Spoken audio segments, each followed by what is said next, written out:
Hello friends, मैं हूं विकास आनंद और आप देख रहे हैं आपका अपना यूट्यूब चैनल विकास आनंद एकेडमी। आज हम फिर से आए हैं आपके लिए ज्योग्राफी के महत्वपूर्ण प्रश्न लेकर, जो आगामी आने वाली शिक्षक भर्ती परीक्षा 3.0 में आपके लिए निर्णायक साबित हो सकता है। इससे पूर्व के जो 55 क्वेश्चन है, इससे पहले के सेट में मैंने ज्योग्राफी के इन क्वेश्चंस को कराया हुआ है। आप मेरे चैनल पर जाके उसको देख सकते हैं। आगे का क्वेश्चन चलिए देखते हैं। घाघरा नदी बिहार के किस जिले में प्रवेश करती है? तो इसका जो उत्तर होगा सारण जिला। घाघरा नदी किस जिले में प्रवेश करती है? तो सारण जिला में। दक्षिण बिहार की प्रधान नदी सोन का उद्गम स्थल है कहाँ? तो सोन नदी का उद्गम स्थल कहाँ है? अमरकंटक में है। दक्षिण बिहार की नदी पुनपुन का उद्गम स्थल कहाँ है? तो पुनपुन का उद्गम स्थल है पलामू की चौराहा पहाड़ी में। नेक्स्ट है, कर्मनाशा जो विंध्याचल पहाड़ी से निकलती है और बिहार के किस जगह पर गंगा में मिलती है? तो यह जाके चौसा में गंगा में मिल जाती है। याद रखेंगे। बिहार के किस जिले में ककोलत जलप्रपात है? तो ककोलत जलप्रपात कहाँ है? तो नवादा जिले में है। याद रखिए। बिहार में गर्म जल स्रोतों का सुप्रसिद्ध ऐतिहासिक स्थल कौन सा है? तो राजगीर है। आपको पता होगा कि गर्म वहां पर जो जल स्रोत है जिससे गर्म पानी निकलता है राजगीर में। वह नदी जो अपना मार्ग बदलने के लिए कुख्यात है, तो पता है सभी को, कोसी नदी है, जो अपना मार्ग बहुत त्वरित गति में बदलती है। एकमात्र नदी जिसका उद्गम स्थल जमुई में है। एकमात्र नदी का उद्गम स्थल कौन नदी है? अजय नदी है। नेक्स्ट क्वेश्चन, मुंगेर जिले में स्थित गर्म जल के सोते का सही समूह कौन सा है? तो मुंगेर जिला में कौन सा गर्म जल का सोता है? तो सीता कुंड, रामेश्वर कुंड, लक्ष्मण कुंड एवं ऋषि कुंड। नेक्स्ट, बिहार का मुजफ्फरपुर शहर किस नदी के किनारे बसा है? तो बिहार का मुजफ्फरपुर शहर बूढ़ी गंडक नदी के किनारे बसा है। फल्गु नदी के किनारे पर कौन सा पर्यटन स्थल स्थित है? तो फल्गु नदी के किनारे पर बोधगया पर्यटन स्थल स्थित है। सोमेश्वर की पहाड़ी से निकलने वाली नदी कौन है? तो बूढ़ी गंडक। बूढ़ी गंडक का जो उद्गम स्थल है सोमेश्वर की पहाड़ी है। बिहार के मध्य भाग में गंगा नदी बहती है। कहां से कहां कैसे बहती है? तो पूर्व से पश्चिम दिशा की ओर बहती है। पूर्व से पश्चिम दिशा की ओर। याद रखेंगे, बिहार के मध्य भाग में। चलिए अगला क्वेश्चन देखते हैं हम लोग। बिहार के किस नदी को सदानीरा नाम से जाना जाता है? तो गंडक को सदानीरा के नाम से जाना जाता है। फल्गु नदी गया से आगे उत्तर पूर्व दिशा में बढ़ने के बाद कई शाखा में विभक्त हो जाती है। उस जगह का नाम बताइए। कहां पर विभक्त हो जाती है कई शाखा में? तो बराबर के पहाड़ी के निकट में विभक्त होती है। बिहार में निम्नलिखित में से कौन सी समूह की नदियां गंगा अथवा उसकी सहायक नदियों में उत्तर की ओर से आकर मिलती है? कौन सी मिलती है? तो गंडक, कमला और बागमती उत्तर की ओर से गंगा की सहायक नदियों में आके मिलती है। दो नदियों के बीच की भूमि को क्या कहा जाता है? तो दोआब भूमि कहा जाता है। दो नदियों के बीच की भूमि को दोआब कहा जाता है। ककोलत जलप्रपात की ऊंचाई कितनी है? तो 47 मीटर। ककोलत जलप्रपात की ऊंचाई कितनी है? तो 47 मीटर। उत्तरी बिहार के किस नदी की औसत धार गति यानी सर्वाधिक है, करंट किसमें सबसे ज्यादा होता है? तो बूढ़ी गंडक नदी में। बूढ़ी गंडक नदी में। नेक्स्ट है, त्रिवेणी नहर में किस नदी से पानी आता है? तो गंडक नदी से पानी मिलता है। किस त्रिवेणी नहर को किस नदी से पानी मिलता है? तो गंडक नदी से। बिहार की सबसे प्राचीन नहर प्रणाली कौन सी है? तो सोन नहर प्रणाली। सोन कैनाल जो है वो सबसे प्राचीन नहर प्रणाली है। कोसी परियोजना कब बनकर तैयार हुई थी? तो वर्ष 1965 ईस्वी में। 1965 ईस्वी में कोसी परियोजना बनकर तैयार हुई। कोसी परियोजना किसकी संयुक्त परियोजना है? बिहार एवं नेपाल की। बिहार एवं नेपाल की, चूंकि नेपाल से ही कोसी का जो उद्गम स्थल है। कोसी नदी परियोजना बिहार के किस क्षेत्र में स्थित है? तो उत्तर पूर्वी क्षेत्र में। उत्तर पूर्वी क्षेत्र में कोसी नदी परियोजना बिहार के स्थित है। अगला क्वेश्चन, बिहार की प्रमुख बहुउद्देशीय नदी घाटी परियोजनाएं कौन कौन है? तो 3 नदी घाटी परियोजनाएं हैं।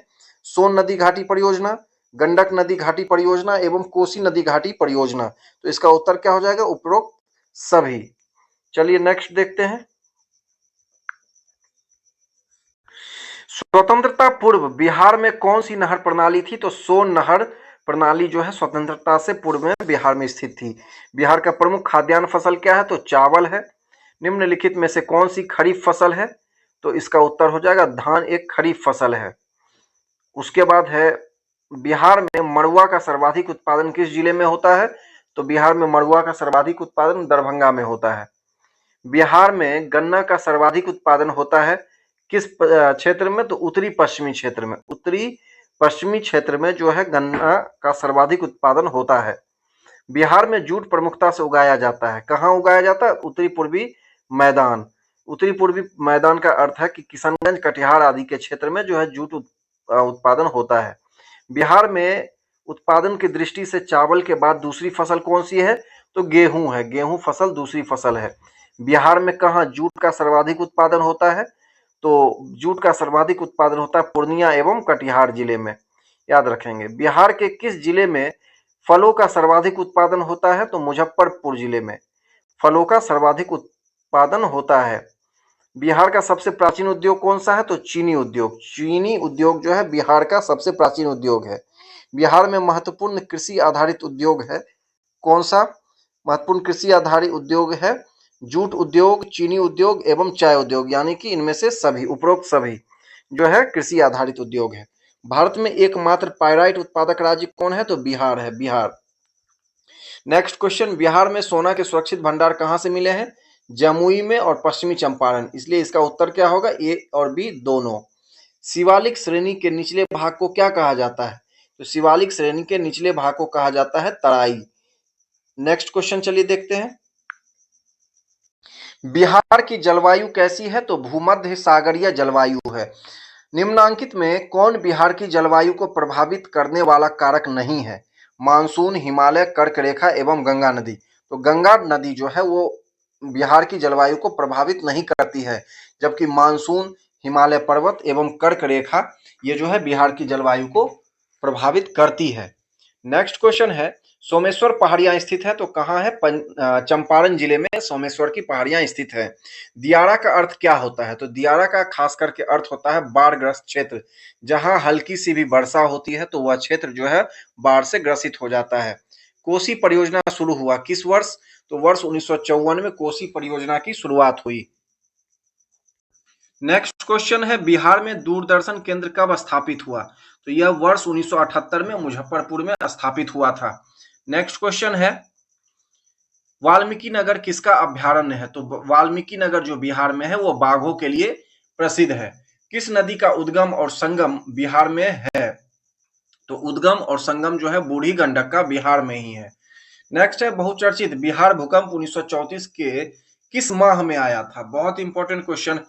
यह जो है मई 1934 में आया था। कौन सुमेलित नहीं है? सदानीरा गंडक, सरयू घाघरा, बूढ़ी गंडक सिकहरना, सोन द्रोणवती। तो सोन द्रोणवती जो है यह जो है सुमेलित नहीं है, जबकि सदानीरा गंडक को, सरयू घाघरा को और बूढ़ी गंडक को सिकहरना कहते हैं। कुंड और ताल स्थलाकृतियां पाई जाती है। कहाँ पाई जाती है कुंड और ताल? पर्वत एवं मैदानी क्षेत्रों में, पर्वत एवं मैदानी क्षेत्रों में। देवदार, चीर, एवनूस किस प्रकार के वन है? तो यह जो है शंकुधारी वन है। कैसे वन है? शंकुधारी वन है। बिहार राज्य की समुद्र तल से औसत ऊंचाई कितनी है? तो 173 फीट। 173 फीट जो है समुद्र तल से बिहार राज्य की औसत ऊंचाई है। बलसुंदरी मिट्टी बिहार के किस जिले में पाया जाता है? तो बलसुंदरी मिट्टी जो है बिहार के सहरसा, दरभंगा, मुजफ्फरपुर एवं सारण जिले में पाया जाता है। तो ये इंपॉर्टेंट क्वेश्चन थे। चलिए नेक्स्ट देखते हैं। बिहार में सर्वाधिक आर्द्रता वाला जिला कौन है? तो आर्द्रता वाला सर्वाधिक जो है जिला है वह है भागलपुर। कौन से समूह की नदियां बिहार एवं उत्तर प्रदेश के बीच सीमा रेखा बनाता है? तो इसका सही उत्तर होगा कर्मनाशा, गंडक एवं घाघरा।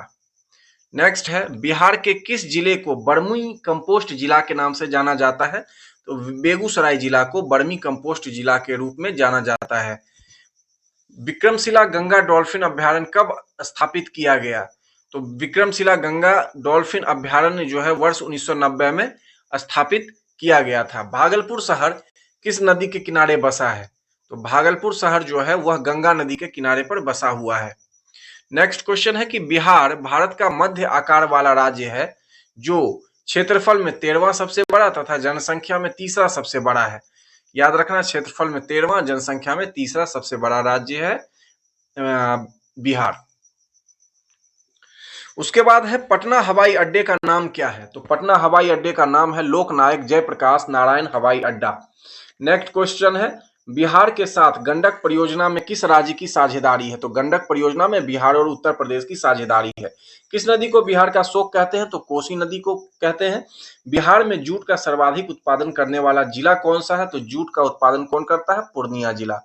बिहार में चावल शोध एवं विकास संस्थान कहाँ अवस्थित है?